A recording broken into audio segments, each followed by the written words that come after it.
excuse me, on the left over here, we have individuals who are religious fundamentalists, religious fanatics, and this is the expression, RT-PCR, real-time PCR expression of the VMAT2 gene. Over here, we have individuals.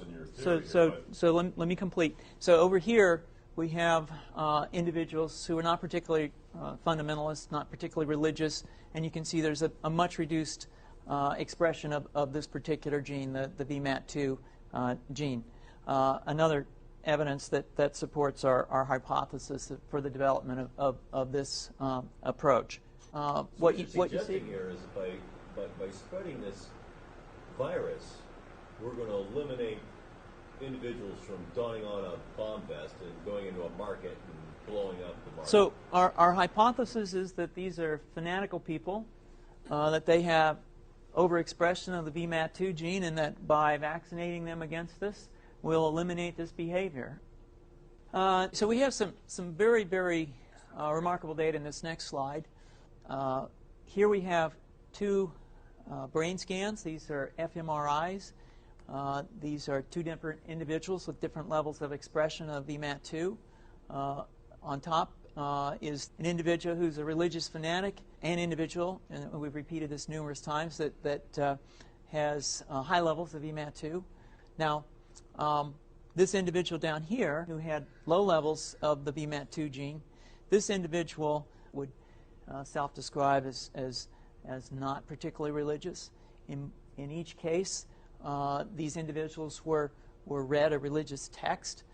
This individual lit up the right middle frontal gyrus, shown here, and that's a part of the brain that's associated with theory of mind.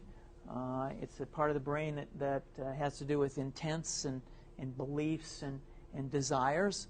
In marked contrast, here's an individual who would not particularly self-describe as religious, and when they're read a religious text, what you see is that this part of the brain called the anterior insula lights up. This is a part of the brain that's associated with disgust or displeasure on hearing something. So you're suggesting I take a CT scan with me when I'm evaluating people to determine whether I put a bullet in their head? So the data that I'm presenting here supports the concept that we're proposing, and I think that we would not propose to do CT scans or fMRIs on individuals out in the hinterlands of Afghanistan. The virus would immunize against this VMAT2 gene, and that would have the effect that you see here, which is it's essentially to turn a fanatic into a normal person. And we think that will have major effects in the Middle East. How would you suggest that this is going to be dispersed? Aerosol? Well, so the present plan and the tests that we've done so far have used respiratory viruses, such as flu or rhinoviruses, and we believe that that's a satisfactory way to get the exposure of the largest part of the population. Most of us, of course, have been exposed to both of those viruses, and we're quite confident that this will be a very successful approach. This is fascinating. What's the name of this proposal? Yeah, so the name of this project is FunVax, which is the vaccine for religious fundamentalism. And you have a proposal already?